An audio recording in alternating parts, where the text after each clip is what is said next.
programa Contraste, por contraste de la gran cantidad de tránsito en este momento en la ciudad de Lima. Todavía no han llegado nuestros compañeros de trabajo, pero ya estarán aquí dentro de unos 5 minutos aproximadamente.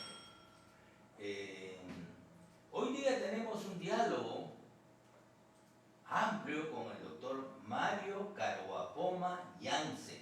Él es decano del Colegio Químico Farmacéutico del Perú. Vamos a ver si nuestro amigo Jalil tiene el contacto con el doctor Mario Caruapoma. Se ha roto la conexión. Vamos a entrar. Bueno, mientras se normaliza la conexión, queremos expresarle que hay una tensa calma y tensa espera en la ciudad de Lima, pues los dos candidatos presidenciales están punto a punto compitiendo por llegar quién sobrepasa el 50% más uno, porque así lo establece la Constitución de la República. Ya tenemos contacto con el doctor Mario Caruapoma. Doctor, buenas noches. ¿Me escucha usted? Estamos viendo su mano ahora. Muy buenas noches, Julián. ¿Cómo estás? De hace mucho vuelvo y gracias por la invitación. No te escucho muy bien, pero... ¿No me escucha bien usted? A ver, 1, 2, 3, estamos en contacto un poquito con el más, doctor entonces, Mario ahora sí, Caruapoma ahora sí. Yance. Él es decano del Colegio Químico Farmacéutico y debe estar aproximadamente en unos 5 minutos el doctor,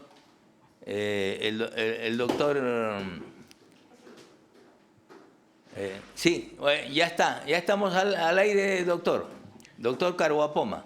Sí, muy buenas noches, don Julián Cortés, un gran amigo de hace mucho tiempo, nos volvemos a ver y me da gusto verte nuevamente, don Julián, y gracias por esta invitación, muy atento a la conversación que podamos tener sobre los diversos eventos que están pasando con respecto a la Muy bien, doctor. vacunación en nuestro país. Muy bien.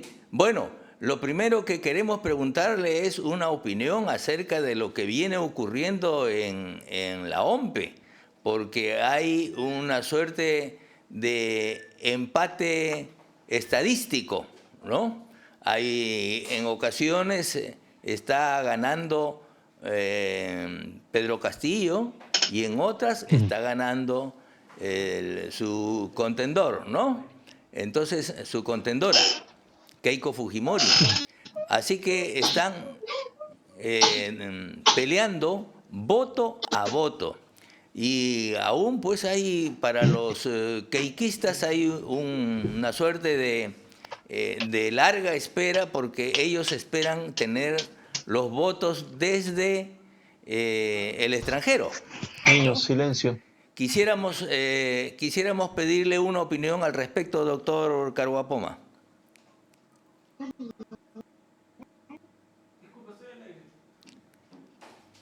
¿Me escucha usted, doctor? Hay dificultades técnicas. Dificultades técnicas. Bueno, pero acá está nuestro amigo Marcos Ibaceta, con quien podemos conversar esta noche acerca de las elecciones, mientras se arreglan las comunicaciones con el doctor Mario Caruapoma Yance. Claro que sí, estimado Julián, y a todos los televidentes. Bueno, pues hay algunas, qué sé yo, problemas. Y estamos por acá. Sobre las elecciones, en verdad es de un suspenso que ya medio esquizoides, ¿no? Se han formado dos bandos en el Perú. Y eso es tremendamente peligroso, Pero al haberse formado dos bandos, ¿qué nivel de gobernabilidad podría tener el que gane? Porque querer imponer ideologías ahora me parece que va a ser imposible, ¿eh? Salvo que lo hagan a sangre y fuego o manejen estrategias desconocidas para nosotros, porque la otra mitad del Perú le va a estar exigiendo resultados. ¿Eso se presentó en alguna ocasión a lo largo de nuestra historia? La última tal vez entre PPK y Keiko. Pero los dos jugaban casi por la misma camiseta, vale decir, la democracia. Exactamente, simplemente que no pudieron controlar sus emociones y ciertos intereses particulares, ¿no? Entonces allí ya se vio que la confrontación no trae nada bueno porque nos dio como herencia Vizcarra, y con Vizcarra, bueno, la pandemia, los 200.000 muertos, la pobreza, la falta de empleo. Y entonces, si estamos en otro escenario similar, ¿cómo se ponen las dos fuerzas de acuerdo para sostener al país, fortalecerlo, no cambiar lo que está bien, corregir lo que está mal? Porque acá hay que evitar eso de querer ser el descubridor de todo, pues, ¿no? Doctor, pero permítame interrumpirlo. El caso de Martín Vizcarra, él no es responsable de la pandemia, tampoco es responsable de los 200.000 muertos, no hay que achacarle solamente a él. ¿Sabe qué, Julián? Cuando alguien lidera, el que lidera elige a su gente, a la gente que le va a ayudar. Esa llamada merece atención. Sí, sí. Ajá. Y cuando alguien lidera, organiza sus equipos, entonces aparece lo que se conoce en administración como delegación de autoridad. No lo puede hacer todo él, pero al delegar autoridad está orientando a su equipo en determinado rumbo y le pide determinada información. Y el que está a la cabeza no es un burro, pues. No puede hacer lo que viene alguien y le dice, esto se hace, porque él tiene que evaluarlo con otros equipos, ¿no? Para eso está en el gobierno, con otros equipos para buscar la razonabilidad, la proporcionalidad, la utilidad. Pero resulta que nos manda a nuestras casas 3 meses y tanto, nos empobrece, dan bonos que propiciaron contagios, no compran cama sucia, pruebas rápidas que no servían para nada, morían la gente como moscas, un ministro de salud que de salud no sabía nada. Me acuerdo de los médicos de Iquitos que se estaban muriendo y que necesitaban un hospital, y él dijo que no podía distraer a los pilotos de la Fuerza Aérea porque estaban llevando ayuda a otros lados y ni se movían los aviones. Se murió 1 o 2 médicos, creo, y sus colegas tuvieron que contratar una avioneta. Y otro se murió por acá. Y entonces, no es que Vizcarra no tenga la culpa. O sea, Vizcarra ha sido un incompetente a la vela, a la enésima potencia. Pero Vizcarra es el producto de esa confrontación, de ese mitad-mitad, ¿no? Doctor, pero el tema no ha terminado con Vizcarra, ya se fue Vizcarra hace tiempo. El tema continúa, casi con la misma gravedad. Así que este gobierno también es un poco responsable de lo que viene ocurriendo. Claro, ha debido actuar con mayor rapidez, tomar decisiones más efectivas, pero tan grave ha sido el desastre dejado por Vizcarra que vaya a corregirlo pues, con un gobierno de transición. Esa es la situación que los peruanos no vemos, no analizamos. El peruano se encariña con alguien, que Vizcarra un poco más y le levantan un monumento. No interesaba swing, no interesaban las secretarias, no interesaba la corrupción para comprar mascarillas, para comprar cualquier cosa. Se hacían hospitales de AAA, creo. Es decir, Julián, ¿Eso nos gusta en el Perú? No, pero ya que estamos, tú me has dicho, en algo similar. Aquí nomás, no vamos muy atrás de la historia. Fuerza Popular y PPK. Casi de igual a igual. ¿Por cuántos votos ganó PPK? 40.000, creo, ¿no? Sí, más o menos. Ahí está, pues. Claro. No se pusieron de acuerdo y el Perú se fue al desastre con la herencia Vizcarra. Claro. Ahora estamos igual, ¿ah? Y con ideologías diferentes, ¿ah? Doctor, permítame interrumpirlo porque tenemos en la línea al doctor, al decano del Colegio Médico Farmacéutico del Perú, el doctor Caruapó Mayance, a quien queremos preguntarle, no sé si en algo ha escuchado la exposición, y quisiéramos preguntarle una opinión sobre el tema de la pandemia. Muy buenas noches, don Julián. Muy buenas noches, doctor Ibaceta, y a toda la población peruana. Bueno, como dice el doctor, estamos en una situación de encrucijada. Soy el doctor Mario Caruapó Mayance, decano del Colegio Químico Farmacéutico del Perú. Bueno, en estos momentos nosotros estamos pasando, aparte de esta coyuntura política, una coyuntura de emergencia sanitaria. Y de todas maneras invocamos a la población en general, a aquellos simpatizantes, partidarios, que tienen que guardar el distanciamiento físico. Sé que están en una situación de algarabía, por un lado, y por otro lado están en una situación un poco de espera, pero creo que las cosas en el Perú, todo lo que está sucediendo es una llamada de atención por aquellos sectores postergados, rezagados, no solamente en el tema sanitario, sino en el tema de oportunidades, como las regiones del sur, que son regiones, a pesar de que tienen grandes riquezas, sin embargo, con esta pandemia se ha desnudado el olvido, de repente el dejado de lado de parte del Estado, ¿no?, que es la encargada de compartir, administrar todo un proceso de riquezas que tiene, como el tema de las minerías en las diferentes regiones, pero esto no está llegando oportunamente. Incluso el canon minero, a nivel de las universidades, en el tema de investigación muy poco se ha desarrollado. Si bien es cierto, se hacen trabajos de esfuerzo, los profesores universitarios, las universidades a través de los vicerrectorados de investigación, y esas investigaciones muy poco a veces han resuelto los problemas de la región. ¿Por qué? Porque no se ha sistematizado. He ahí la gran propuesta que en algún momento se ha hecho, ¿no?, de convertir el Consejo Nacional de Ciencia y Tecnología en Ministerio de Ciencia y Tecnología.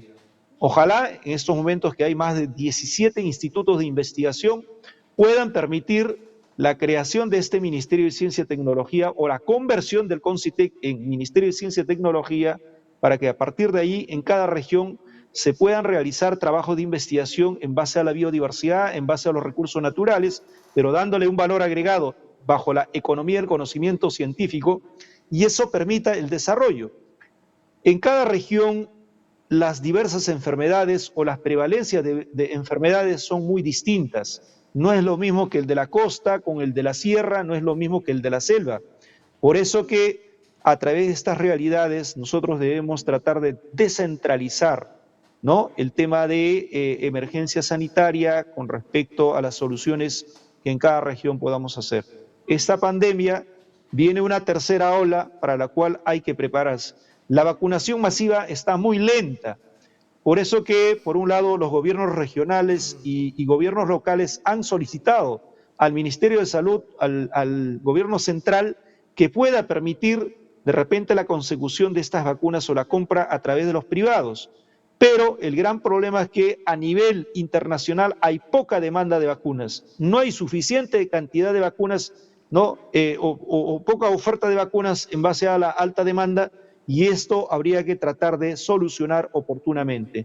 El Colegio Químico Farmacéutico del Perú, como el Colegio Médico y los demás colegios profesionales de salud, estamos en estos momentos exigiendo al gobierno central que nos permita apoyarlos, porque hasta el momento solo tenemos la posibilidad de conseguir 3 tipos de vacuna para el Perú: la de Sinopharm, la de Pfizer y la de AstraZeneca. está todavía pendiente la posibilidad de que tenga registro sanitario la vacuna Sputnik 5. Yo creo que el gobierno tiene que tratar de articular, ¿no?, a nivel de los colegios profesionales con la empresa privada y ellos obviamente liderar, porque así lo dicen, ¿no?, dentro del marco normativo y el marco jurídico en el Perú, que el Estado es la responsable, la que tiene la obligación de llevar a cabo todo este proceso. Sin embargo, también necesita, yo creo que a estas alturas, el apoyo, la colaboración de otras instituciones. Por ese lado, don Julián, doctor Ibaceta, yo creo que tenemos que todos nosotros articular nuestro trabajo en beneficio de la población y la salud pública en nuestra patria. Una pregunta adicional a lo expuesto. ¿Usted cree que hay en el mercado la Sputnik en este momento como para contribuir a acelerar la vacunación? Bueno, el gobierno ruso, a través de su presidente Vladimir Putin, ha indicado que sí hay una suficiente cantidad de oferta en el caso de que en América Latina se pueda solicitar. Por otro lado, sabemos que el gobierno de Argentina, o sea, el presidente Fernández, en convenio o un acuerdo internacional de transferencia de tecnología, de transferencia de conocimientos, está permitiendo que en Argentina se pueda producir la vacuna Sputnik 5. Esto bajo ese pedido que en algún momento se hizo hace 3 semanas atrás, más o menos, el gobierno de John Biden, el gobierno de Macron y el mismo presidente Putin, ¿no?, para liberalizar temporalmente las patentes de las vacunas.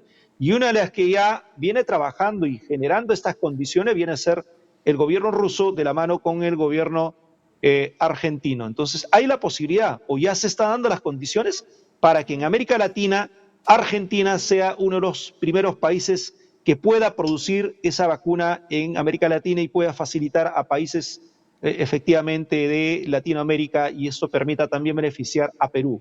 Por ese lado es que en algún momento el candidato, o ya casi por ahí, de acuerdo al conteo, ¿no?, el candidato Pedro Castillo habló de esa posibilidad, ¿no?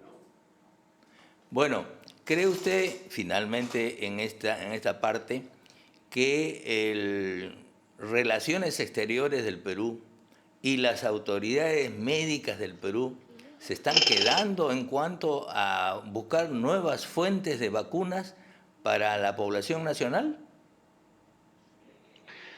Más allá de que los colegios profesionales, es el gobierno, porque la Cancillería debería de trabajar con todos los especialistas, los químicos farmacéuticos que sabemos sobre el tema de vacunas, porque la vacuna es un producto farmacéutico y como producto farmacéutico tiene que estar bajo ciertas condiciones de eficacia, bajo ciertas condiciones de seguridad y calidad, este producto que llegue manteniendo todo su proceso de trazabilidad hacia el Perú.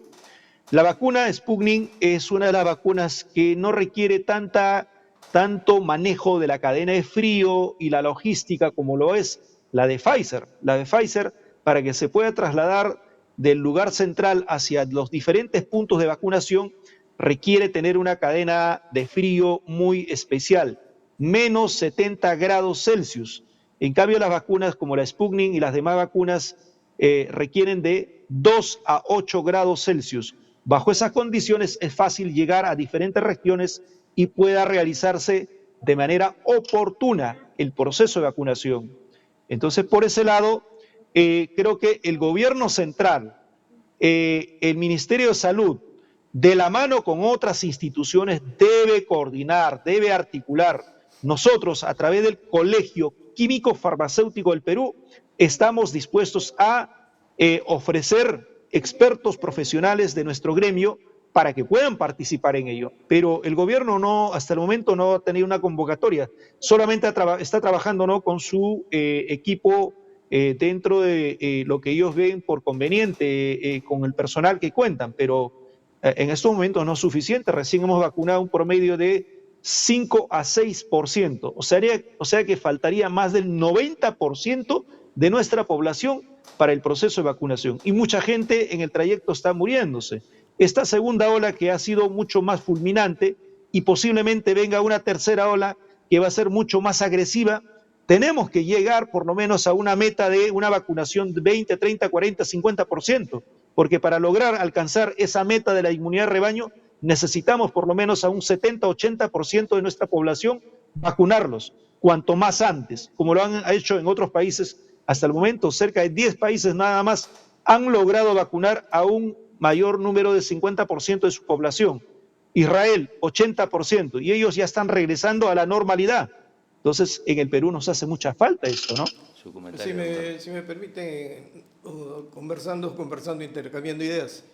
El gobierno central, cuando celebra los contratos con los laboratorios que venden las vacunas, asume toda la responsabilidad de las consecuencias negativas que pudiese tener la vacuna, ¿no? Y además, bueno, el gobierno es el que también paga el valor de la vacuna. Por lo tanto, todo lo que pueda provocar la aplicación de la vacuna lo asume el Estado peruano como responsabilidad. Usted ha mencionado que también las regiones deberían tener autorización para comprar vacunas. Ahora, yo escuché por ahí que dicen, no, es que es de gobierno a gobierno, pero también he encontrado que existen gestores, y los gestores sí obtienen ofertas de vacunas para las regiones. ¿Y dónde estaría el problema? Que el gobierno central, por un lado, no quiere firmar la cláusula de asumir la responsabilidad por la región. Yo no entiendo eso. Si es en el Perú donde se van a aplicar, y a los peruanos donde se van a aplicar la vacuna. El otro tema que sí me preocupa es que los gestores, al parecer, obtienen la vacuna, puede ser la AstraZeneca y la otra que usted mencionó, a menor precio del que está pagando el gobierno central. Entonces tenemos dos problemas. ¿No? ¿Cómo se justificaría por el gobierno central que el gestor le venda, le consiga millones de vacunas a la región a menor precio por unidad de lo que está pagando el gobierno central? Y el gobierno central alega de que no quiere asumir responsabilidad por las consecuencias de la vacuna, pero la vacuna ya está aprobada, ¿no? La OMC la ha aprobado, y ustedes del Colegio Químico también, a la AstraZeneca creo que ya tiene el visto bueno. ¿Por qué este absurdo? ¿Y por qué se niega el gobierno central a dar la autorización? Doctor Ibaceta, como usted lo indica, de repente el temor es bajo los acuerdos internacionales que ya han pactado y que un gobierno regional o local pueda conseguir, por ejemplo, a nosotros, y confieso, al Colegio Químico Farmacéutico del Perú, nos han ofertado unos empresarios chinos la vacuna Sinopharm, y a un precio incluso mucho menor de lo que el Estado ha comprado. Entonces, quizás este problema podría generarse. Ahora, eso de que no asume responsabilidades, ¿no?, de los efectos que pueda generar la vacuna o las reacciones adversas o efectos inesperados de la vacunación, pero esto nosotros lo manejamos desde un punto de vista técnico, profesional, científico. En cada región hay la Dirección Regional de Salud. En cada región hay la Gerencia Regional de Salud y el Ministerio de Salud. ¿Qué es lo que tiene que hacer? Articular Ministerio de Salud, Dirección Regional de Salud de cada región o Gerencia Regional de Salud de cada región. ¿Para qué? Para que haya una mayor eficiencia en vista de que cada gobierno cada gobierno regional dentro de su autonomía, y así lo dice la ley, ¿no?, podría lograr conseguir, o en coordinación con los empresarios. Justamente el Poder Judicial, ¿no?, el 31 de mayo falló a favor de ese pedido del presidente Lampe, el señor Álvaro Paz de la Barra, ¿no? Sí. No logró, ¿no?, exactamente, el presidente Lampe, o sea, de la Asociación Nacional de Municipalidades del Perú, ha logrado efectivamente a través de esta sentencia que los privados puedan, ¿no?, lograr importar las vacunas, pero solamente han aprobado para que vacunen a su personal y a los familiares de este personal. ¿Y qué hay del grueso sector? Si las municipalidades distritales o provinciales y el gobierno regional no podría también realizar este trabajo, porque los gobiernos regionales están agrupados bajo la Asamblea Nacional de Gobernadores. Entonces yo creo que también tienen la capacidad de gestionar, ¿no?, esta compra. Ahí creo que hay que destrabar, hay que descentralizar la labor del Ministerio de Salud.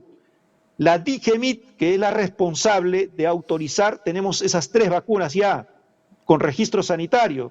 Lo que decía el doctor Ibaceta, ¿no?, las vacunas Pfizer, las vacunas Sinopharm y las vacunas AstraZeneca. Está muy pronto ya a aprobarse el registro sanitario de la Sputnik 5 o la vacuna rusa. Incluso hace poco se está hablando de la vacuna soberana, la de Cuba. Yo creo que va a haber mayor oferta de vacunas, pero hay que prepararse y hay que organizarse. Estamos como el año pasado, doctor Ibaceta, señor Julián Cortés. El año pasado las pruebas rápidas, que ahora ya no tienen casi ningún uso, solamente para una cuestión de orientación, el gobierno central era la única que podía hacer ese tipo de análisis, ¿no?, de la prueba serológica. Y luego ha tenido que liberalizar para que también lo hagan los privados o para que lo puedan hacer en los gobiernos regionales. Yo creo que en algún momento eso tiene que pasar con las vacunas, porque el gobierno no tiene la suficiente capacidad, la suficiente logística para poder llevar a cabo con mayor velocidad y oportunamente realizar el proceso de vacunación, ¿no? Eso yo creo que tienen que ser conscientes el gobierno. O sea, ojalá el nuevo gobierno pueda tener mayor celeridad en estos asuntos, ¿no? O sea que llegamos a la conclusión que el gobierno central se está oponiendo a que los gobiernos regionales adquieran a través de gestores las vacunas sin razón suficiente, sin razón alguna, ¿verdad? Y eso genera sospechas. Exactamente, doctor, exactamente. Porque si está pagando un precio y los gestores lo ofrecen a menor precio, quiere decir que alguien se está beneficiando, ¿no? Porque el otro tema de asumir las responsabilidades ya las está asumiendo desde que la vacuna ingresa al Perú. Bueno, pero quiero pasar a otro tema, doctor. Usted ha mencionado, y con razón, que los microclimas del país generan enfermedades distintas, ¿no? Y que se necesita desconcentrar, y el CONCITEC habló usted, ¿verdad?, para que esté descentralizado, pertenezca a un ministerio. Yo no sé si un ministerio o no, pero la cuestión es que se descentralicen. La pregunta es la siguiente. Los químicos farmacéuticos son los que, con sus conocimientos de los elementos de química, es que preparaban antiguamente en las boticas el remedio. Las fórmulas. ¿No? Tenían las fórmulas y sus conocimientos. Las fórmulas magistrales. Hasta ahora preparamos, ¿no? Sí, como la ivermectina. Pero la cuestión es la siguiente. También usted mencionó que en la Argentina están llegando a un acuerdo para producir ahí las vacunas de Rusia, me parece. Los argentinos desde siempre han tenido laboratorios de altísima calidad y han producido medicamentos que solamente lo tenía Estados Unidos, ¿no? Los argentinos están muy desarrollados en eso. ¿Qué ha sucedido en el Perú para que la carrera de químico farmacéutico no se convierta en la impulsora de grandes laboratorios en los cuales se haga investigación y todo se importa? Y aquí tenemos otro tema político, no le voy a dejar el otro. Felizmente el candidato Castillo ha dicho que ya no van a prohibir las importaciones, porque si no nos quedábamos sin insumos para los medicamentos. Los laboratorios peruanos tienen capacidad para producir medicamentos para enfermedades muy agresivas o complejas, o todo lo tenemos que importar, porque he visto que vienen del Ecuador, de Bolivia, de Argentina, de Colombia, Y finalmente digo, ¿cuál es peruano? ¿Cómo está la situación en el Perú de los laboratorios y de los insumos? A ver, doctor, primero, en el Perú tenemos suficiente masa crítica, masa gris de químicos farmacéuticos que tienen la capacidad de producir medicamentos. Como usted decía en la primera parte, las fórmulas magistrales, las fórmulas oficinales, incluso a partir de los fitomedicamentos, que son las plantas que dan origen, las plantas medicinales, podemos elaborar, tenemos la capacidad. Eso es por un lado. El Perú es un país tan maravilloso, tan bendito, que tiene recursos naturales, la gran biodiversidad, que aproximadamente llegamos a tener cerca de 50.000 especies de plantas. Y eso es una fuente excelente de moléculas bioactivas. Pero cuando hablamos de laboratorios de industria farmacéutica, también tenemos cerca de 193 laboratorios farmacéuticos en el Perú, de acuerdo a la data de la DIGEMIT. Sin embargo, los costos de producción en el Perú son mayores que producirlo en otro país. Ese es otro problema, ¿no? Ahora, algunos medicamentos sí se producen en el Perú, justifica su producción. Con respecto a las ventas, por lo menos razonables para la población. Pero en la época de los 90, en la década de los 90, doctor Ibaceta, don Julián, ¿qué es lo que ha pasado? El señor Alberto Fujimori, con su modelo económico de libre mercado, ¿no?, permitió que la industria farmacéutica nacional se vaya deteriorando, vaya perdiendo, porque en cuanto a la competitividad de costos, era más barato importar que hacerlo en el Perú. Entonces, ese gobierno nunca permitió apostar por una industria farmacéutica nacional sólida, no solamente yo creo que en ese rubro, sino también en otros rubros. Por lo tanto, esos laboratorios farmacéuticos peruanos, preferible no producirlo en otro país, como usted dice, en Ecuador o en Brasil, costo de producción menor, o importar ciertos insumos o ciertos medicamentos que es mucho más barato en cuanto a competitividad de costos. Entonces, por ese lado es lo que está sucediendo, ¿no? Ahora, en el caso de que en esta pandemia se ha notado que muchos medicamentos han empezado a escasear, es porque los insumos, también traerlos en algunos casos, son controlados. Por lo tanto, si hubiera una verdadera política farmacéutica o política del medicamento en el Perú, creo que nosotros tendríamos suficiente capacidad para poder abastecer y que la población tenga el derecho fundamental de acceso a los medicamentos, porque el derecho a la salud, como dice el artículo 7 de la Constitución Política del Perú, es un derecho fundamental. Por lo tanto, el gobierno es la que tiene que garantizar, bajo una responsabilidad o una obligación social, ¿no es cierto? Entonces, eso es lo que efectivamente tenemos como realidad. Creo yo, en este nuevo gobierno, cualesquiera de los que al final de cuentas terminen, tiene que apostarse por una reforma de la política farmacéutica en el Perú, permitiendo una mayor disponibilidad de medicamentos esenciales, pero con una bioequivalencia como ocurre en otros países. ¿Qué quiere decir bioequivalencia? Estos medicamentos genéricos con respecto a un medicamento de marca. Que el medicamento genérico sea del mismo efecto que el medicamento, ¿no?, de marca. Que tenga eficacia, que tenga seguridad y que sea de calidad. ¿No es cierto? Por lo tanto, eso es una decisión ¿de quién? De una política de Estado frente a una política farmacéutica.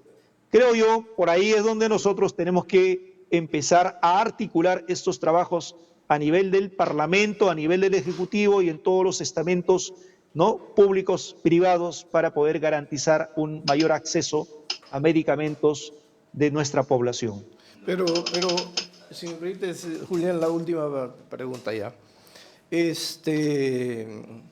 A ver, ¿qué hacer para que la industria farmacéutica peruana pueda impulsarse y que produzca los medicamentos que requiere la población y que no tenga que liberalizarse e importarse, porque hay un hecho cierto, ¿no? Los que vienen del exterior resultan más baratos que los que produce en el Perú. Eso siempre ha sido así, hasta en la industria. Entonces, cuando se abrieron las fronteras y se bajaron los aranceles, de repente descubrimos los peruanos que al Producto Nacional pagábamos mucho y cuando llegaba más barato y de mejor calidad. ¿Cómo podríamos combinar la cosa para que, impulsando la industria farmacéutica nacional, el peruano no tenga que soportar un mayor precio? No, porque estamos hablando, usted ha hablado de los genéricos. También, ¿qué hacemos con los genéricos? ¿Se producen acá o también se importan? ¿Qué hacer? Doctor, don Julián y a toda nuestra población, esto, vuelvo a reiterar, es producto de una decisión, de una política. ¿Qué es una política? Es toma de decisiones, es forma de gestionar, gobernar en beneficio de la población. Ahora, ¿qué tendríamos que hacer en el Perú? Hay muchos medicamentos que se pueden producir, hay muchos insumos que podemos comprar a un costo mucho más barato, pero los aranceles, toda la tributación que a veces los laboratorios farmacéuticos peruanos que tienen que pagar los costos de producción elevan, ¿no?, el costo de venta de estos medicamentos. Por eso que los medicamentos que ingresan de la India, los medicamentos que ingresan de la China o de otros países, ¿no?, es mucho más barato.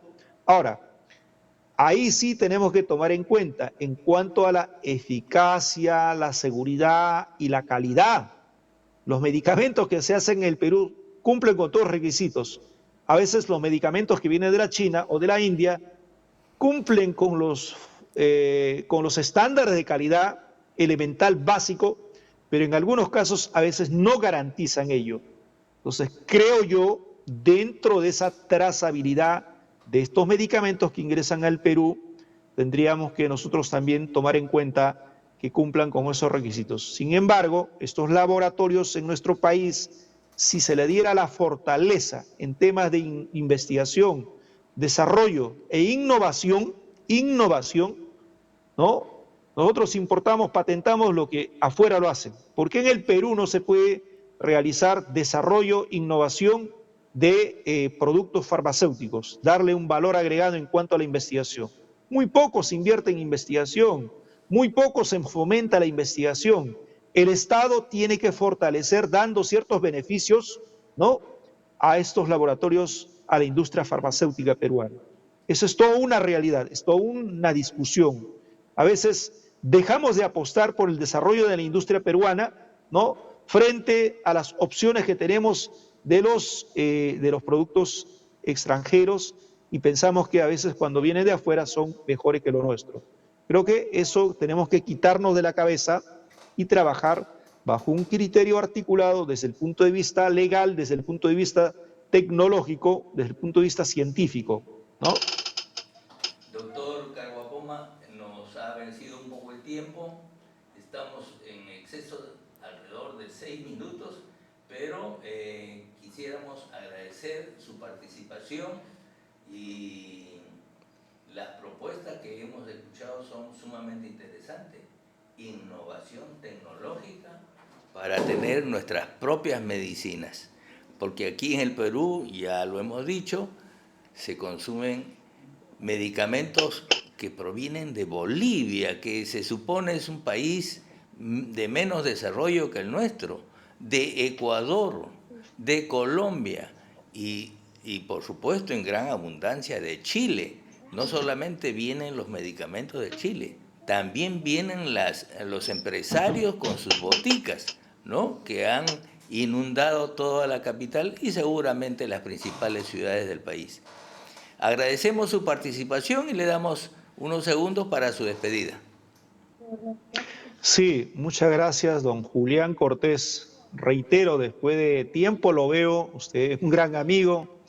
Es cierto lo que usted dice, si el gobierno central no apuesta por una industria farmacéutica nacional, vamos a seguir dependiendo, como usted bien lo ha dicho, de productos que vienen de nuestros hermanos países. Chile nos ha inundado efectivamente con su cadena de boticas, pero vaya a ver usted a Chile si hay boticas o farmacias. Hay farmacias. Vaya usted a Bolivia, en Bolivia todos son farmacias y no hay boticas. En Argentina el 85% son farmacias, un 15% boticas. ¿Cuál es la diferencia entre farmacias y boticas? Tremenda, abismal. En las farmacias, ¿no?, hay toda una logística, hay químico farmacéutico, las 24 horas o el tiempo que están atendiendo. En las boticas a veces sí cumplen con estos requisitos, a veces no, y estas cadenas manejan a veces la concertación de precios. Toda una situación, un problema, ¿no? El señor Rodríguez Pastor, dueño de Intercorp, es dueño de la gran cadena de boticas en el Perú. Casi el 85% del mercado ellos lo manejan. En cambio, las farmacias pequeñas no tratan de que estas farmacias que son comunitarias o farmacias vecinales o farmacia del pueblo, como sea, el químico farmacéutico despliega todo su conocimiento, no solamente con productos que ya están elaborados por la industria farmacéutica, sino también con las fórmulas magistrales, esas fórmulas benditas de las que ustedes acaban de decir, ¿no?, que el farmacéutico produce, elabora en su farmacia.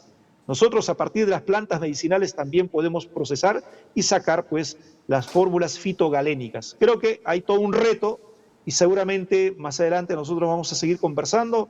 Muchas gracias, don Julián Cortés. Cuídese por favor y cuídese, doctor Marcos Ibaceta, y a toda la población peruana. Un saludo cordial y seguir cuidándonos y protegiéndonos y alimentarnos bien y tener una buena salud mental. Muy buenas noches. Buenas noches, doctor. Gracias. Bueno, vamos a una pausa.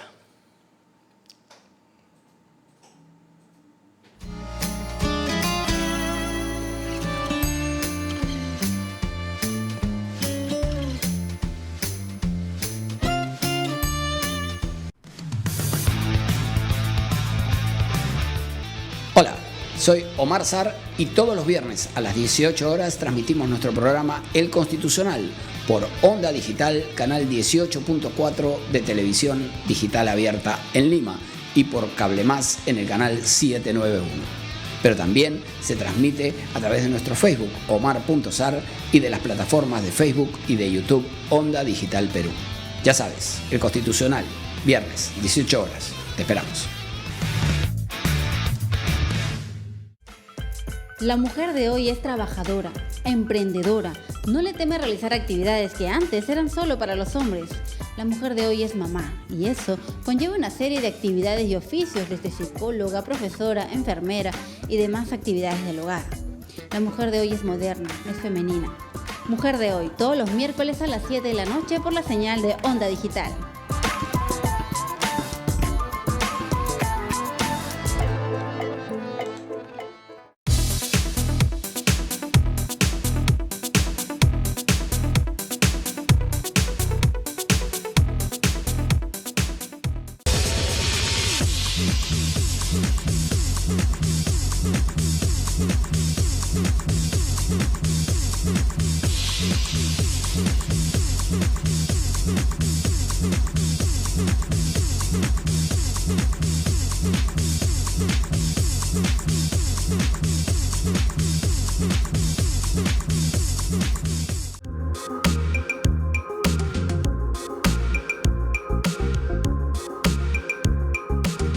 Hola, soy la doctora Mariela Guerra, médico experta en salud mental.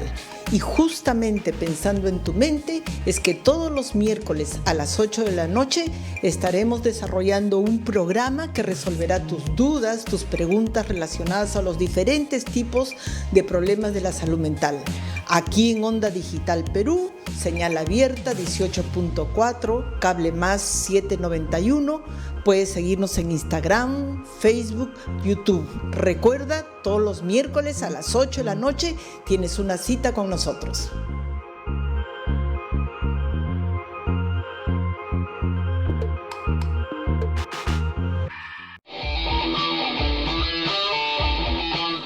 esperamos, porque nos mudamos y nos renovamos. Todos los lunes y jueves de 7 a 8 de la noche tenemos una cita para analizar e informar sobre el acontecer deportivo nacional e internacional.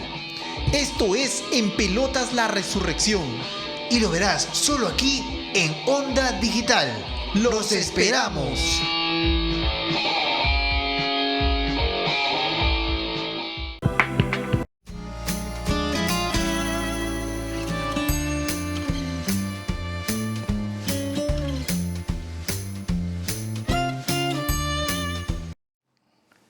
Está usted en Contraste, un programa de análisis de la realidad nacional, no solamente política, sino de todos los frentes, sociales, económicos, históricos, culturales.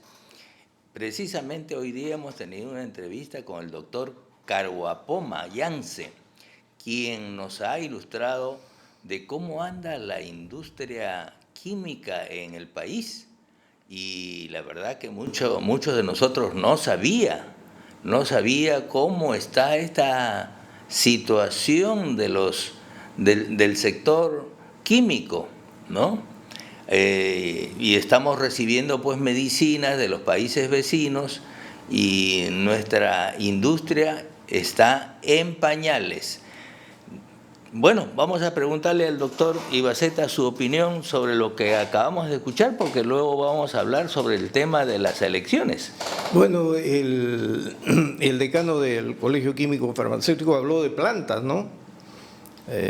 Y otros elementos fitosanitarios. Y no alcanzó el tiempo, pero en la selva habían remedios, pero cuando habían piedras en los riñones, creo, la gente buscaba chancapiedra, que era como la hierba mala. Y la chancapiedra, bueno, lo cocían en algo y se tomaban el líquido. Bueno, hasta hoy ocurre eso. Y no he visto que hayan trabajado la chancapiedra. La otra planta que ya casi no he visto en la selva es la malva. La malva servía y te curaba el estómago. Te limpiaba el colon y te quitaba cualquier dolor para las úlceras. Y no he visto que se transforme nada a partir de la malva. Hay un árbol que se llama el ojé. Usted sabe que periódicamente en la selva 2 veces al año a los muchachos hay que darles su purgante. En esa época era la bendita panvermina o el vermífugo nacional, una asquerosidad, pero había que tomar. Porque la parasitosis es grande, pues uno se tira al río, está por todos lados. Sin embargo, hay un árbol de ojé que lo preparan, pero sí tiene que hacerse dieta. Y era más efectivo que los purgantes. Hasta ahora veo los árboles de ojé, hasta a la orilla de Yarinacocha hay árboles de ojé, pero no he escuchado que algún laboratorio haya trabajado el ojé.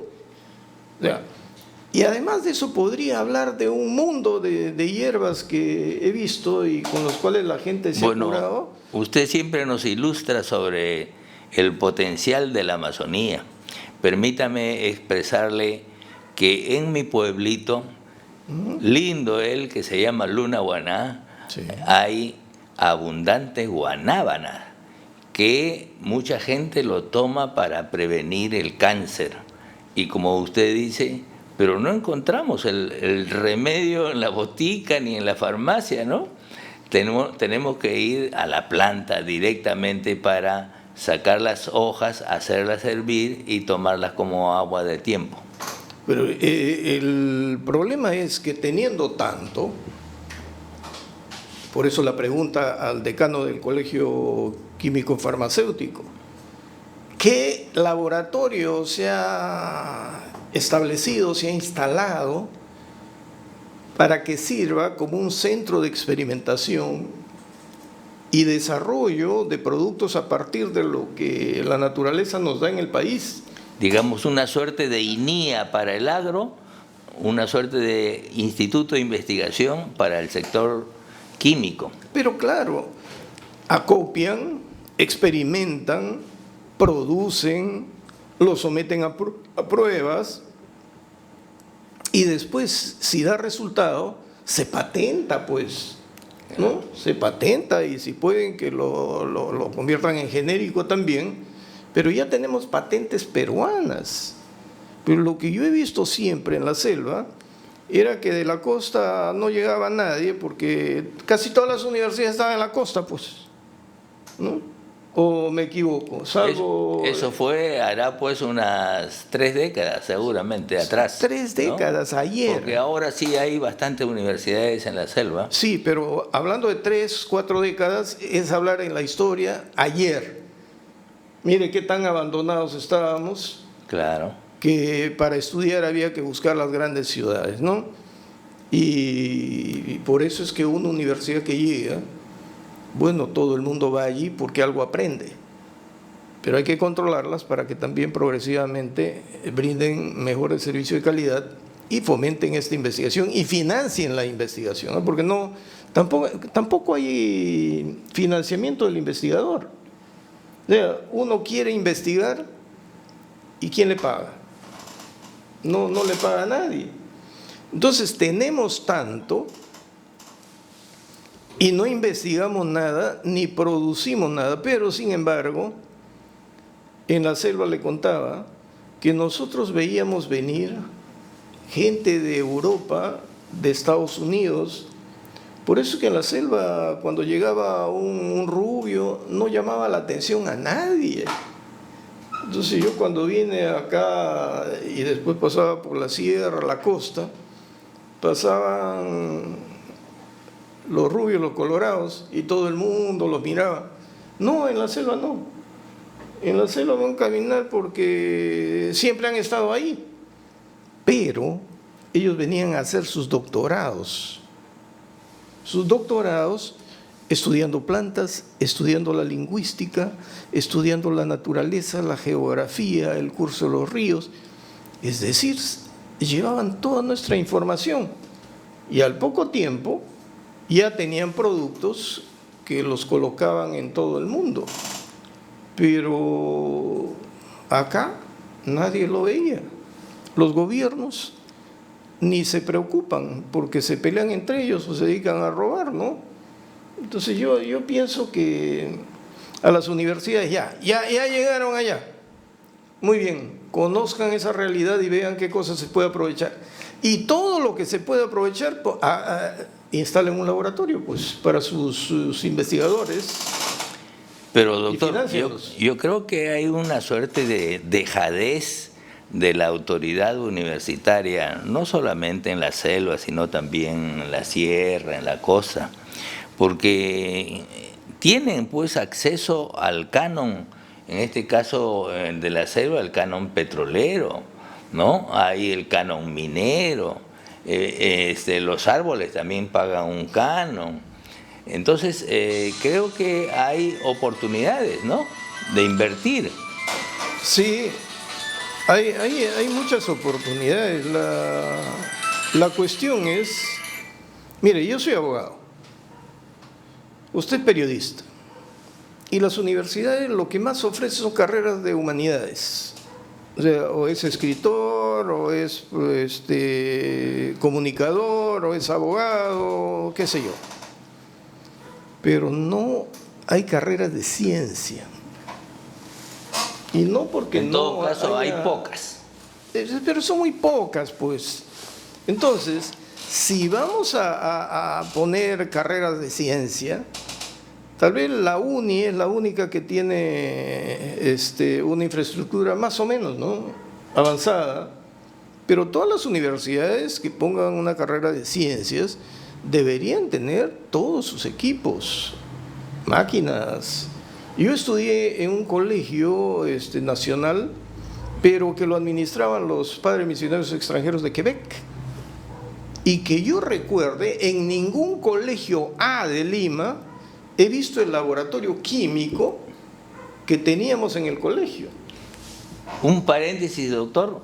Yo recuerdo que cuando accedimos a la gran unidad escolar, había un gabinete de física y un gabinete de química.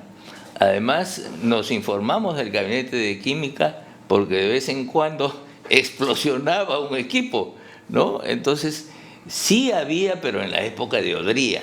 No sé cómo es ahora la educación.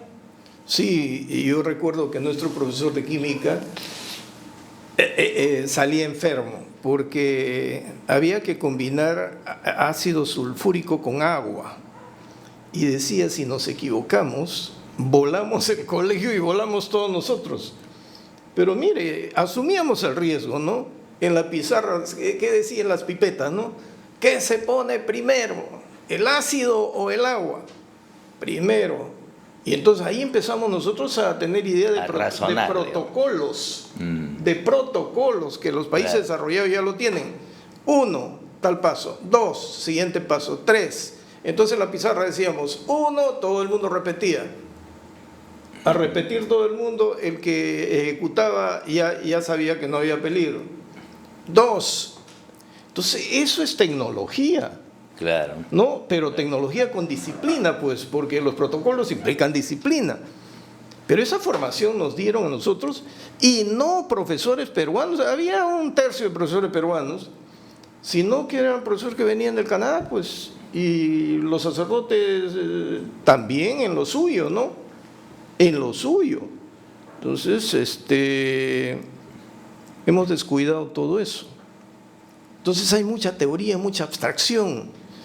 En el Perú lo que he visto es que los investigadores se meten a las bibliotecas y hacen investigación de biblioteca comparando libros, experiencias ajenas. No, la investigación se hace en el campo, viviendo allí, conociendo a la gente, sabiendo sus usos y costumbres, con qué se cura tal enfermedad, con qué se cura la otra enfermedad, cómo se abriga, cómo reacciona frente a un impacto del medio ambiente.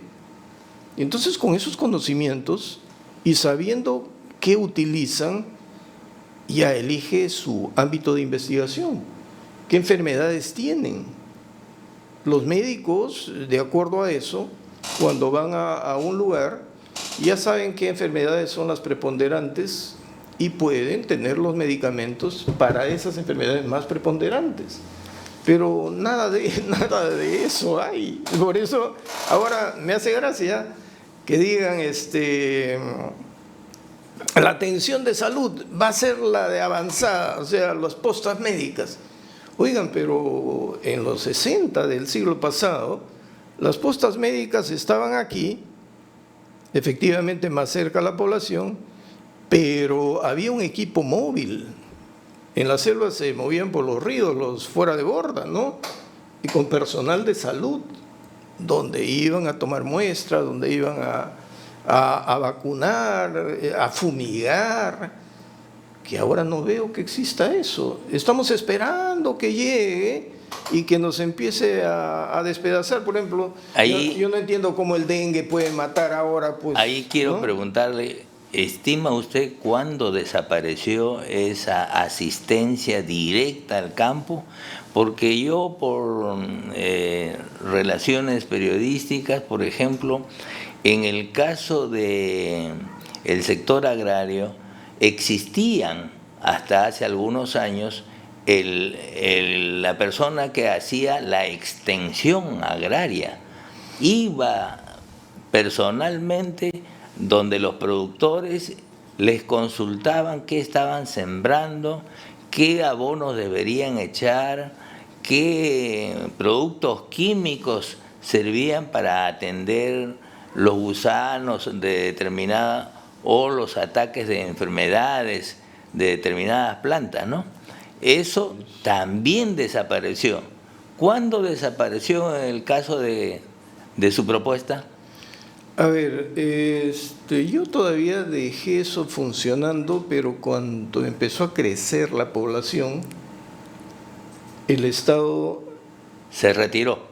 Se retira porque aparentemente la demanda era mucho mayor y los costos mayores.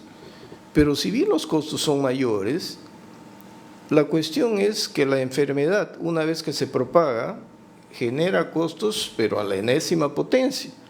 Entonces, es preferible enfrentar el costo mayor y enseñar a la población. Pero tampoco se enseñaba a la población. Más bien se echaba al olvido lo que los antiguos por tradición sabían. Claro. Al echar al olvido, cultivaban las plantas desaparecían con las construcciones, y como ya empezaban a haber motonaves de mayor velocidad y con mayor frecuencia, creyeron que la población podía embarcarse y llegar rápidamente a Pucallpa, por ejemplo, ¿no? Pero lo que no sabían era que el nivel de pobreza es muy grande. Muchos dicen en la selva abundan las cosas, mentira. En la selva hay 6 meses casi de lluvia, un diluvio gigantesco donde todo se desborda, se inunda. Nadie se puede meter al bosque, porque con los vientos y la lluvia se caen las ramas, se muere y nadie lo encuentra. Se inundan los bosques y es peligrosísimo porque los bichos buscan los islotes que se llaman restinga se llama, ¿no? Cuando usted habla de bichos son las culebras, las serpientes. Todo eso y los zancudos. Usted abre la boca y tiene millones de zancudos y moscos. No se puede comer, ¿ah? Yo he vivido eso de niño. Ajá. Entonces, los peces van a desovar ahí. No hay peces para comer, no hay caza para comer. Entonces, ¿qué se come? Ahí está, la portola. ¿Se acuerda de la conserva? Claro, la famosa portola. Ajá. Que alcanzaba para 2, 3 personas. Así es, el atún. Y la gente pobre no podía comer el atún en trozos, sino ese para el gato, ¿cómo se llama? Sí, el desmenuzado. Ese, ajá, con pellejo y todo. Y no hay, la gente se muere de hambre en esa época. ¿Sabe por qué? Si usted tiene un gallinero gigantesco, con las lluvias, la humedad, viene la peste. Nosotros le llamamos la peste. Y empezaban a morirse las gallinas, los gallos, los pollos. Y usted tenía que desayunar gallina, almorzar gallina y cenar gallo. Todo empezaba a morir. El más resistente era el pato. Pero además el pato tiene otra característica, que cuanto más patos críe usted y está en zona de culebras y de serpientes, el pato le protege, porque el pato sí le mata a la serpiente. El pato es un animal muy especial. Pero cuando empieza a abundar, cuando bajan las aguas, salen los peces de las inundaciones y hacen su procesión por el río. Y las frutas silvestres es con la inundación, para que cuando caigan los peces que van creciendo se alimenten. Es el ciclo biológico, ¿no? Entonces, pero más no. O sea, a ver, ¿de qué nos alimentábamos? Había un área que le decían papa, cebolla, camote. Era producto de la sierra, ¿no? Entonces faltaba, había que comer papa, pues, arroz. Pero tenían los ñames. Y yo no sé qué es eso, pero la yuca. De la pituca. La pituca, sí. Claro, la papa de la pituca, se llaman los ñames. Ya le conté, ¿no? Que cuando yo llegué a Lima y decían, esos pitucos, esas pitucas. Y yo decía, serán de color morado, ¿no? Porque en la selva no se utilizaba el término pituca para decir a alguien que es creído o que se viste bien, es muy refinado. No. Pituca era la yuca silvestre de color morado. Así que tantas cosas, don Julián, tantas cosas, que cuando voy a Pucallpa ya no veo. Pero también ahora Pucallpa es una mega ciudad, es gigantesca. Y ha desaparecido en gran parte la pesca, porque casi la mayor parte del consumo de pescado de Huánuco, Tingomaría, Uchiza, etcétera, era procedente de Pucallpa. Bueno, Pero es que eso nos ha llevado a otra actividad económica, la acuicultura, ¿no? Pero también la están abandonando. El pez que más rápido crecía y más resistente surgió de una combinación, ¿no?, de gamitana con paco. La gamitana es algo medio redondo, blanco de este tamaño, y el paco también, pero más alargado. Combinaron los dos genéticamente y sacaron unos pececitos así en 3 meses. Entonces, con la acuicultura, la palometa, los bagres, eso sirve de alimentación. Pero creo que el costo, el paiche también, ¿ah? Sí. Pero he estado investigando y el costo de la alimentación y manutención de los peces, especialmente el paiche, es muy alto frente a los precios. Nos tendrían que elevar los precios y ha comenzado a bajar la producción. Y no veo una política de Estado que impulse la acuicultura y le facilite, pues, para que en todo sitio, porque hay reservas naturales, hay riachuelos, se pueden hacer pequeñas represitas, lagunas. Tiene usted razón, doctor, pero la pesquería se puede impulsar a partir de los recursos naturales que hay en cada sitio. Vale decir, los mismos productores podrían procesar sus alimentos concentrados para sus peces, ¿no? Pero eso significa que alguien tiene que venir o ellos tienen que matricularse en un curso de cómo preparar alimentos para peces. Podría ser, mire, yo le dije que cuando comienza el diluvio, los grandes árboles producen fruta silvestre y conforme los peces van creciendo, la fruta comienza a caer. El ciclo, ¿no?, de la vida. Entonces, si uno se mete en acuicultura, se supone que tiene que plantar árboles con esas frutas silvestres. Pero como se ha puesto un plazo de 3 meses para que el pez ya salga al mercado, tienen que darle un alimento adicional. Claro. Le pongo como comparación. Yo cuando salí de la universidad asesoraba a una cooperativa, ¿ya?, que se dedicaba a vender alimentos a todos los centros de engorde de ganado que estaban instalados en Villa El Salvador. Ahí a la entrada, todo había un mundo de centros de engorde y que se llenaba en plata el propietario. ¿Qué hacía? Iba a la sierra y compraba ganado flaco. A bajo precio. A bajo precio. Traía 50, metía las 50, le daban, creo, unas masa con pepitas de algodón, con no sé qué le daban. En 3 meses, esa res estaba gorda y el restaurante pagaba como carne de primera. Claro que usted se comía esa carne y se comía un colesterol gigantesco y también para la gota era muy agresivo, ¿no? Pero era rico, pues. Había bastante carne. Sin control alguno. Sin control. Entonces, lo que trato de decir es lo siguiente. Si el ganado tenía un alimento natural, en el centro de engorde le tenían que dar un alimento adicional, pero que se compensaba con el precio porque iban directamente a restaurantes de lujo, ¿no?, de alta calidad. Bien, bueno, en la selva pues es un mundo de sorpresas, sobre todo en la acuicultura.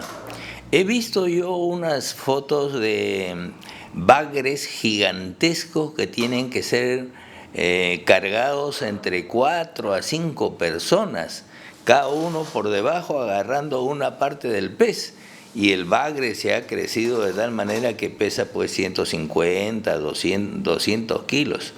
Y eso lo he visto especialmente en los ríos de Brasil, y en los nuestros no mucho, que deberíamos tener nosotros esos bagres en la zona de la Amazonía. Sí lo teníamos antes de ir al corte, porque nos están haciendo señales hace rato. Mire, el saltón, nosotros le llamamos el saltón, que usted le dice un bagre, era de este largo, ¿no? De la mesa. Después venía el zúngaro. Claro. Y después del zúngaro, que también era grande, la doncella. Y ahora ha quedado la doncella nomás, porque zúngaro hay muy poco, y del saltón ni hablar, no existe. Lo hicieron saltado. Pero bueno, vamos al corte, creo. hay mucho más que enterarnos e informarnos en Contraste. Volvemos en unos instantes.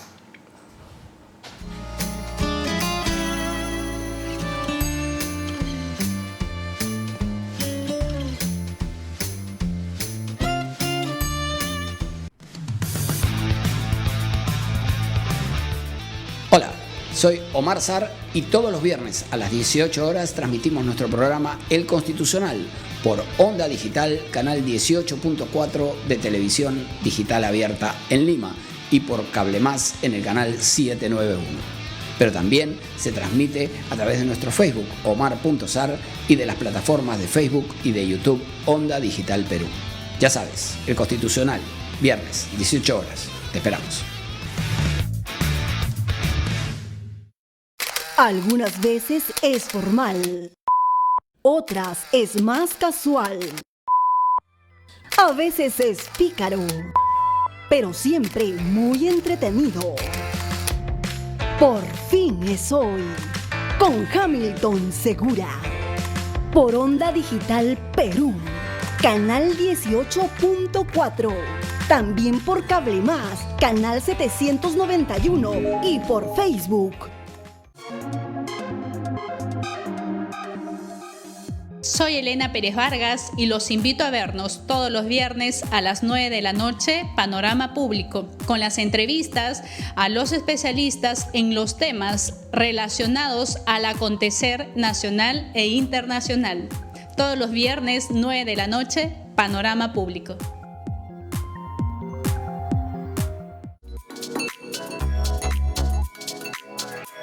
Hola, soy Adelaida Noriega Cabrera, psicóloga, docente y coach en programación neurolingüística. Este jueves a las 8 de la noche tienes una cita íntima conmigo por Onda Digital, canal 18.4 señal abierta y canal 791 de Cable Más. Asimismo por las redes sociales de Onda Digital Perú. No te olvides, este y todos los jueves a las 8 de la noche tienes una cita íntima conmigo.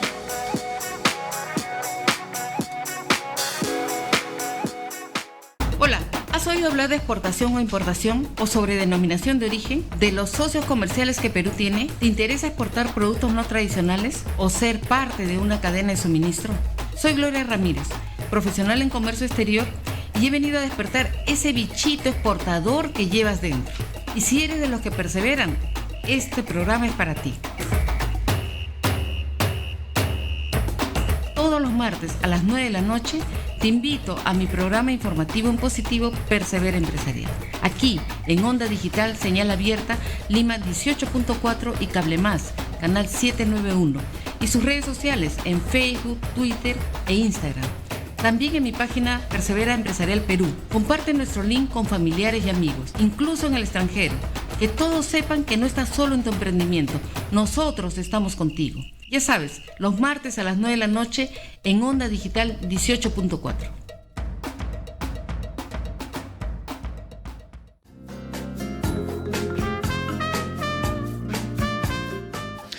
Este y todos los viernes regresa La Firme con Coqui Bar por la gran señal de Onda Digital Perú, señal abierta 18.4, Cable Más 791. Nos pueden seguir en nuestras redes sociales. En Instagram estamos como Onda Digital Perú y en Facebook como Onda Digital Perú.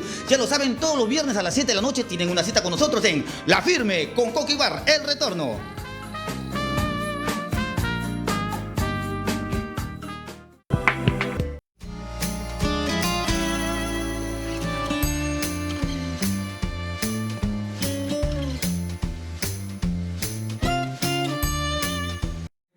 Está usted en Contraste. Hemos analizado algunos temas de bastante interés, como es el caso de la medicina vinculada con las cuestiones químicas, las cuestiones farmacéuticas, y nos hemos informado con el doctor Caruapoma que nuestra industria química está en mala situación, de tal manera que el Perú es bombardeado por medicinas que vienen de los países vecinos. No solamente la medicina, también vienen los empresarios para vendernos las medicinas. Por eso usted encontrará en Lima una gran cantidad de farmacias, boticas, etcétera, que son de capitales chilenos. ¿Y los peruanos? ¿Qué pasa con los peruanos? Estamos perdiendo el liderazgo allí, sencillamente por no hacer investigación de ciencia y de tecnología. Yo le decía al doctor Ibaceta, mire usted, por ejemplo, ahora con ocasión del bicentenario debió sacarse, por ejemplo, ¿cuál es el algodón del bicentenario? Nada.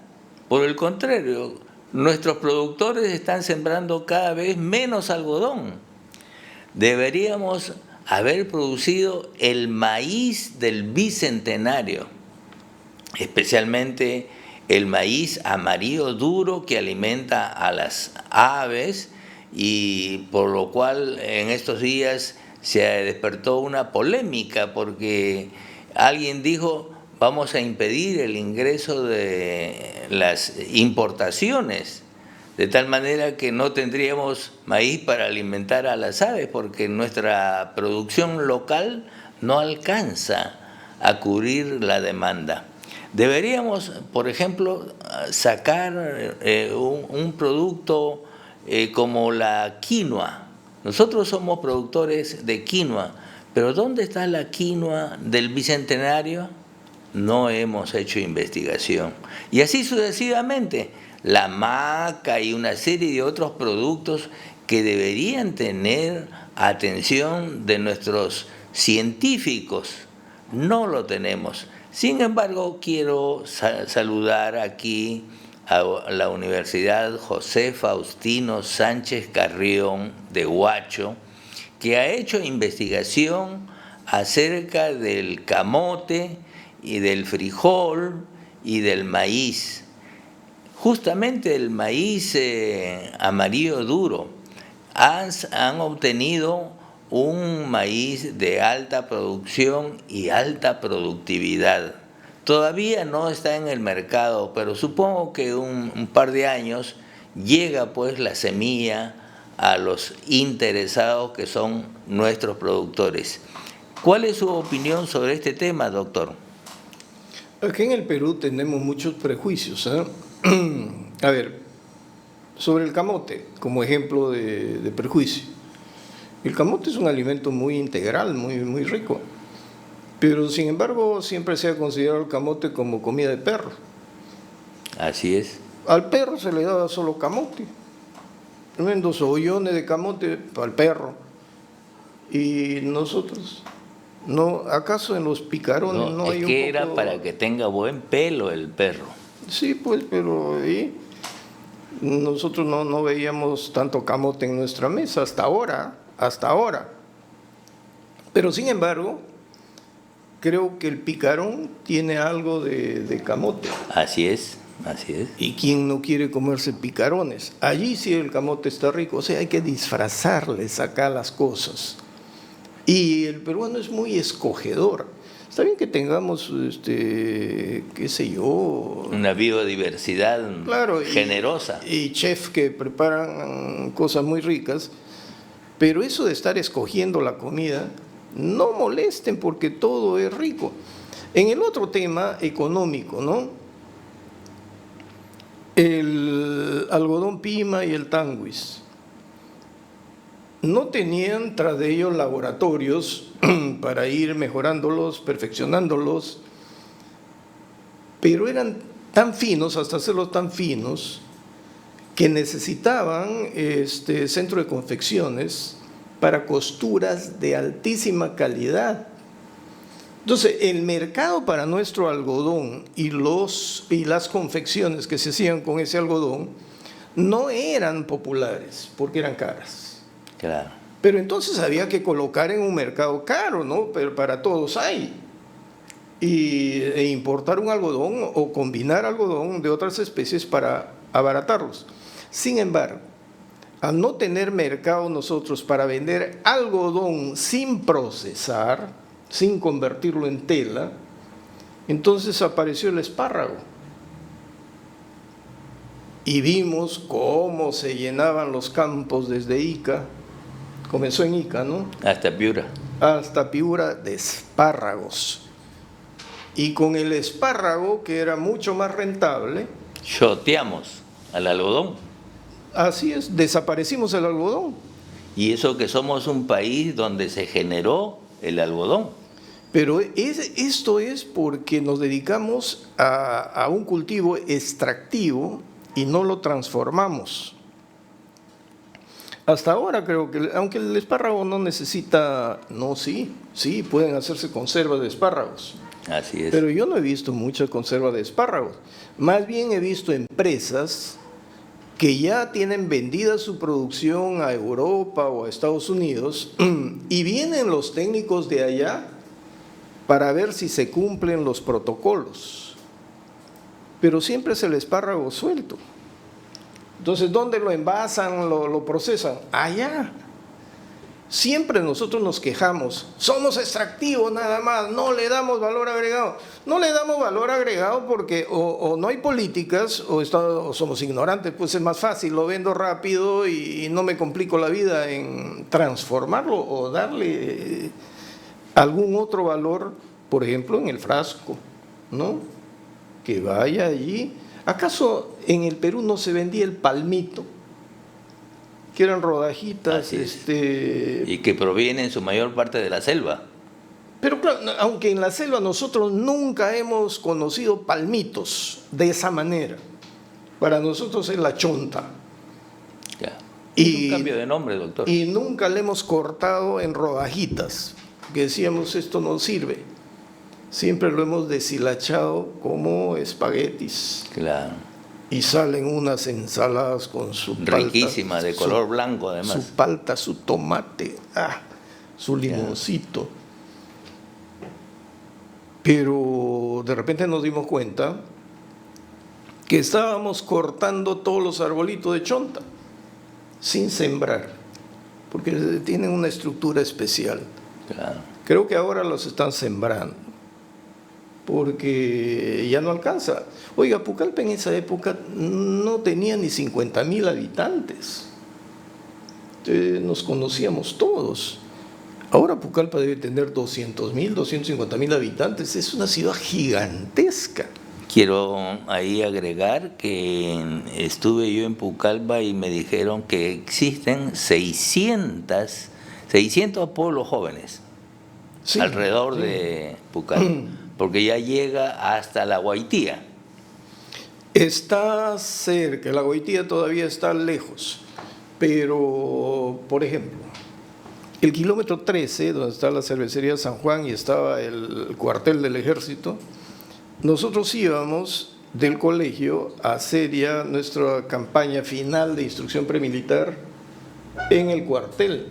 Entrábamos a las 8 de la mañana, nos mandaban al bosque a hacer nuestros ejercicios con nuestro fusil Mauser original peruano, que de original peruano no tenía nada, pues no, de esos que tenían 5 balas nomás que había que apretarles. Pero eran reales. Eran reales, porque terminábamos haciendo práctica de tiro al final. Claro. ¿Usted ha hecho práctica de tiro en el colegio? No podíamos sostener el fusil parados, entonces echados. Comenzábamos allá y terminábamos 5 metros después. Mire, eso era lejísimo. Donde está el penal ahora de Pucallpa. Eso era lejos. El único barrio que estaba cerca a Pucallpa, pero llegar ahí era lejísimo, el barrio San Fernando. Ahora eso es zona céntrica, con el Manantay San Fernando, y usted cuando va a Pucallpa en el avión, al lado derecho eran bosques, ahora son invasiones,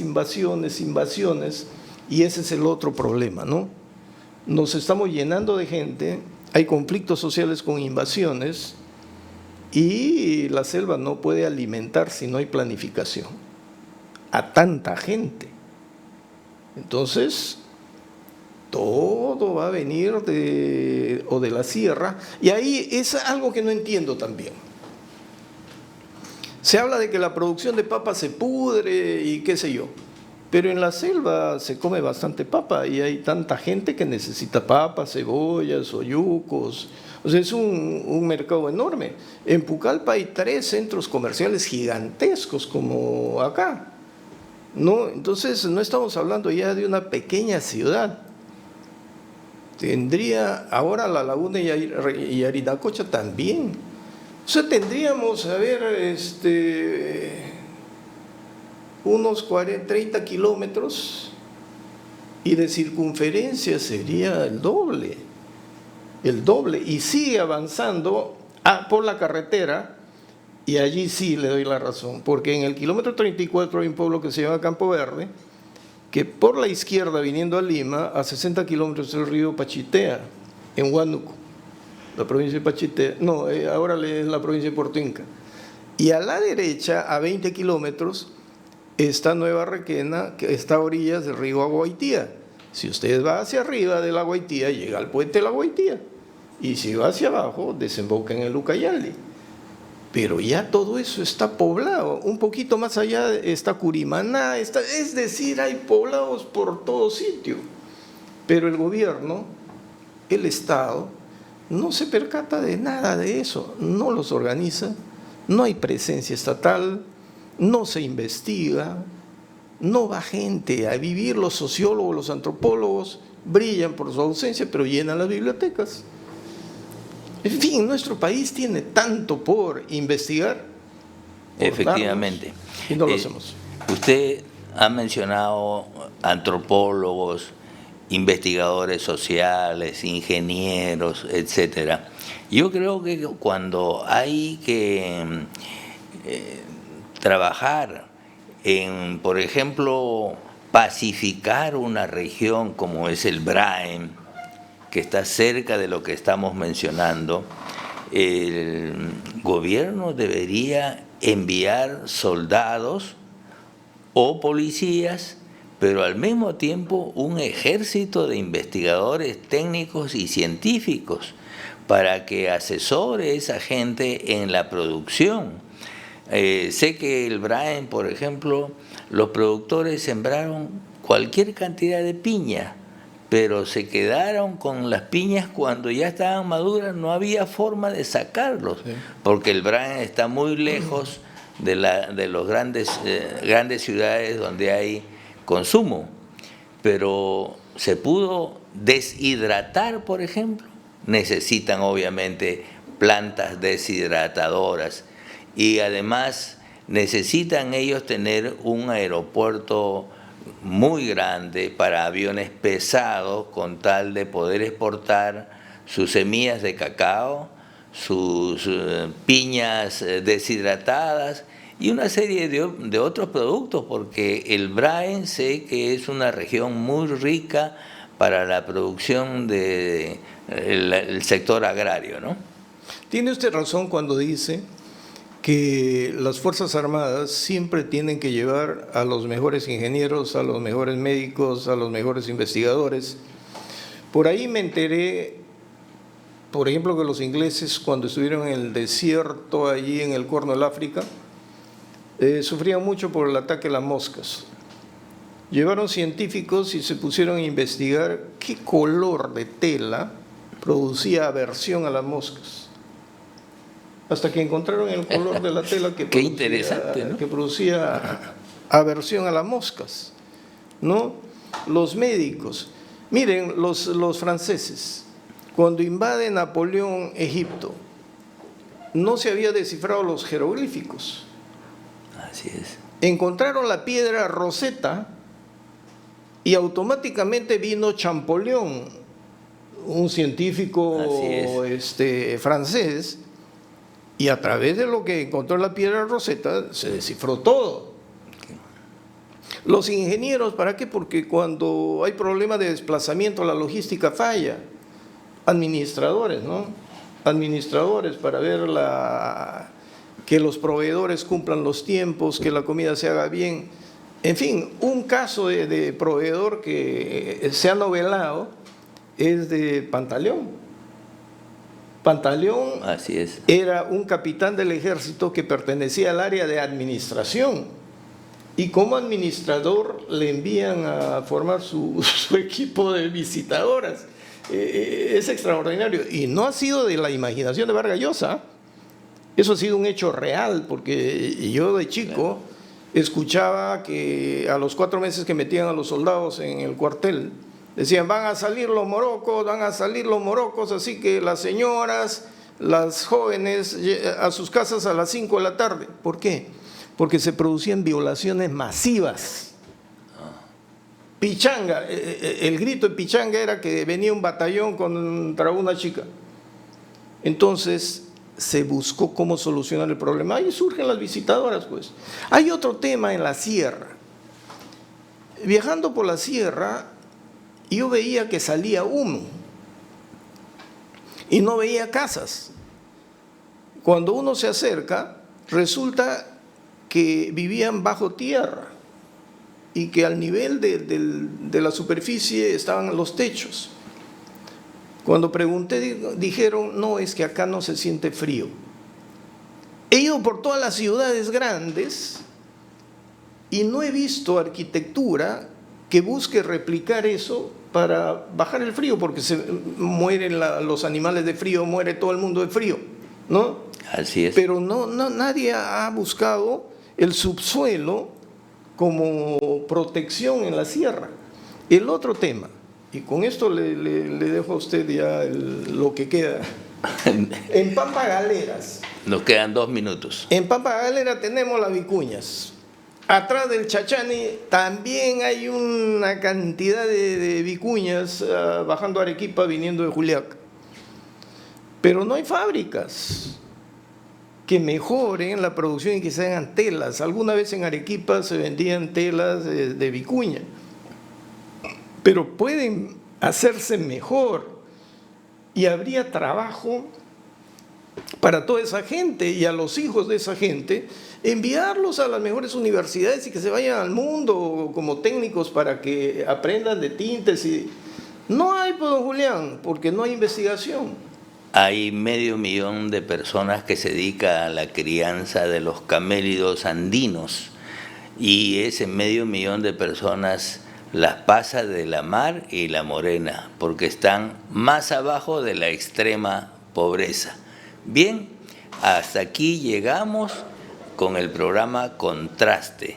A nuestros auspiciadores, ya saben ustedes a qué teléfono llamar. Si ustedes pueden, a ver, aquí tengo un teléfono de Jalil. Jalil. Bueno, para entrar al aire hay que hablar con Jalil, por supuesto, con el 947-268-855. Eso será a partir del próximo lunes. Pero que lo ponga ahí en pantalla. Así es. Jalil es el experto en el link. Hay un teléfono que es para el canal. Ah, qué bien. Pero hay que ponerlo para que todos lo vean. ¿Me lo facilitan? ¿El teléfono no? Ah, muy bien, muy bien. Entonces, que se haga, como dice don Julián. Y con ustedes, estimados amigos, hasta el próximo lunes en Contraste. Muy buenas noches.